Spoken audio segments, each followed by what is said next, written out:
नमस्ते विद्यार्थी मित्रांनो, मी आस विद्यालयातर्फे तुम्हा सर्वांचं स्वागत करते.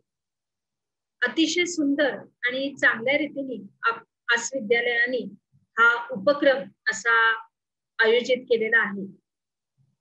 त्याचे मी खूप खूप आभार मानते. आणि तसंच उत्तम आणि तज्ञ आणि हुशार अशा सगळ्या अनुभवी शिक्षकांचा आस विद्यालयातर्फे त्यांनी जे काही हा उपक्रम राबवलेला आहे त्याच्याबद्दल खरोखरच आस विद्यालयाचे आम्ही आभार मानतो. चला तर मग मी तुमची समाजशास्त्राची शिक्षिका. आपण आता आपल्या पुढच्या धड्यामध्ये प्रवेश करूया. आपल्या पुढच्या धड्याचं नाव आहे मराठ्यांचा स्वातंत्र्य संग्राम. चला तर मग चला आपण आपल्या अभ्यासक्रमामध्ये भाग घेऊया.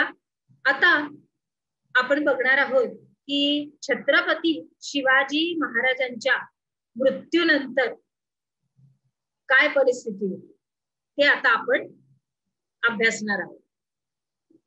तर महाराजांच्या मृत्यूनंतर मराठ्यांनी छत्रपती संभाजी महाराज, छत्रपती राजाराम महाराज आणि महाराणी ताराबाई यांच्या नेतृत्वाखाली स्वराज्य रक्षणासाठी मुघलांशी प्रखर असा लढा दिला. आणि या 27 वर्षाच्या प्रदीर्घ लढ्याला मराठ्यांचा स्वातंत्र्य संग्राम असं म्हटलं जातं. तर इसवी सन 1682 मध्ये तर खुद्द औरंगजेब बादशाह दक्षिणेत चालून आले आणि तरी देखील मुघलांबरोबरच्या या संग्रामात अनेक अडचणींवर मात करून मराठे हे विजयी झाले. आणि हा स्वातंत्र्य संग्राम म्हणजेच भारताच्या इतिहासातील एक रोमहर्षक आणि तेजस्वी कालखंड असा ओळखला जातो. आणि आपण या धड्यामध्ये म्हणजेच आपल्या या पाठामध्ये या स्वातंत्र्य संग्रामाचा अभ्यास करणार. चला तर मग आता आपण बघूया आपले छत्रपती संभाजी महाराज. संभाजी महाराज हे छत्रपती शिवाजी महाराजांचे ज्येष्ठ पुत्र होत, म्हणजे ज्यांना आपण शंभूराजे म्हणून ओळखले जाते ते. त्यांचा जन्म 14 मे 1657 रोजी पुरंदर किल्ल्यावर झाला होता. आणि शिवाजी महाराजानंतर ते छत्रपती झाले. आणि त्यावेळी मराठ्यांचा मुघलांशी संघर्ष चालूच होता. आणि अशा स्थितीत औरंगजेब बादशाहचा मुलगा शहाजादा अकबर यानं पित्याविरुद्ध बंड केलं, म्हणजे चक्क औरंगजेबाविरुद्ध. मग हे बंड बादशाहनं सगळं मोडून काढलं.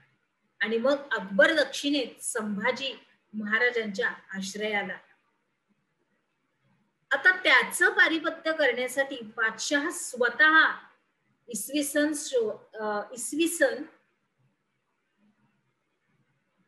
त्याचं पारिपत्य करण्यासाठी बादशाह स्वतः इसवी सन 1682 मध्ये दक्षिणेत आला. आणि त्याच्याबरोबर होतं त्याचं अफाट सैन्य आणि प्रभावी तोफखाना. त्यानं काय केलं तर जंजिऱ्याच्या सिद्धीला मराठ्यांच्या विरुद्ध मोहीम हाती घेण्यास सांगितलं. त्याला पण त्यांनी ओढलं सिद्धीला. आणि पोर्तुगीजांनीही आपल्या बाजूला त्यांनी वळवून घेतलं. कुणाला? पोर्तुगीजांना सुद्धा त्यांनी आपल्या बाजूला वळवून घेतलं. म्हणजे आता कोण कोण आलं? जंजिऱ्याचा सिद्धी आणि पोर्तुगीज. आता यामुळं संभाजी महाराजांवर एकाच वेळी अनेक शत्रूंना तोंड देण्याचा प्रसंग आला. मग पुढे काय झालं तर संभाजी महाराजांची कारकीर्द ही शिवाजी महाराजांच्या नंतर झालेल्या मराठ्यांच्या स्वातंत्र्य संग्रामाचं पहिलं पर्व होय. मग महाराजांनी आपल्या कारकिर्दीतच त्यांना मुलकी राज्यकारभाराचे आणि लष्करी मोहिमेचं असं उत्कृष्ट शिक्षण दिलं होतं आपल्या संभाजी महाराजांना.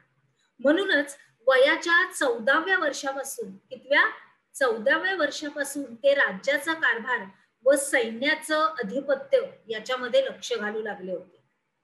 आणि युवराज अवस्थेत असतानाच त्यांनी मुघलांच्या आणि आदिलशहाच्या अनेक प्रदेशांवर स्वाऱ्या केल्या होत्या. आता इथपर्यंत लक्षात आलं व्यवस्थित? पुढे जाऊया. त्यांच्या युद्ध कौशल्याचं जर वर्णन केलं तर त्यावेळच्या फ्रेंच प्रवासी ॲबेकॅरे हा म्हणतो की हा युवराज लहान जरी असला तरी धैर्यशील आणि आपल्या पित्याच्या कीर्तीस साजेल असा शूरवीर आहे. म्हणजे बघा, अतिशय कौतुकास्पद आणि गौरवास्पद असं उद्गार त्यांनी आपल्या संभाजी महाराजांबद्दल काढले. पुढे बघूया. जेव्हा संभाजी महाराज छत्रपती झाले तेव्हा मराठ्यांचा हा मुघलांचा संघर्ष अधिक तीव्र होत गेला. कारण तसं सगळं प्रसंगच होते. त्याच्यानंतर काबूल पासून ते कन्याकुमारी पर्यंतचा हा मुघलांचा एकछत्री अंमल निर्माण करण्याचा औरंगजेबाचा उद्देश होता. मग त्याच्यामध्ये आपल्या प्रचंड लष्करी आणि आर्थिक शक्तीनं मराठ्यांचं राज्य साप बुडवूनच टाकायचं असं त्याचं स्वप्न होतं. पण पण पण पण ऐकून घ्या, काय झालं? संभाजी महाराजांनी आपल्या पराक्रमाने आणि युद्ध कौशल्यानं त्याचं हे स्वप्न धुळीला मिळवलं. त्याच्या फौजेच्या तुकड्या अनेक मुघली प्रदेशात वाऱ्या करत असत आणि मग मराठ्यांचा रामसेज हा किल्ला मुघल सेनानींनी प्रयत्न करूनही त्यांना घेता आला नाही. मग अशा प्रकारे संभाजी महाराजांच्या पराक्रमामुळे औरंगजेब अगदी जेरीस आला होता. म्हणजे अगदी एकतर शिवाजी महाराजांनी त्याला खिळखिळ करून टाकलं होतं आणि त्याच्यानंतर त्यांचाच मुलगा संभाजी महाराज त्यांनी सुद्धा त्याला खूपच जेरीस आणलं.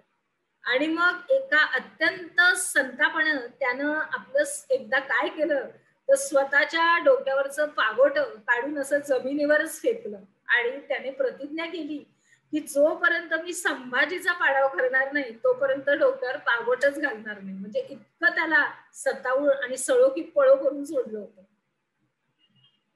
मग पुढे बघूया की आपण काय शिकलो. तर ह्याच्यामध्ये आपण बघूया की योग्य पर्याय निवडून तुम्हाला प्रश्नांची उत्तरं लिहायची. अर्थात आता आपण खूप उत्सुक असाल विद्यार्थी मित्रांनो, आपल्याला आपल्या पुढच्या विभागात जायचंय की अजून काय काय केलंय संभाजी महाराजांनी. चला तर मग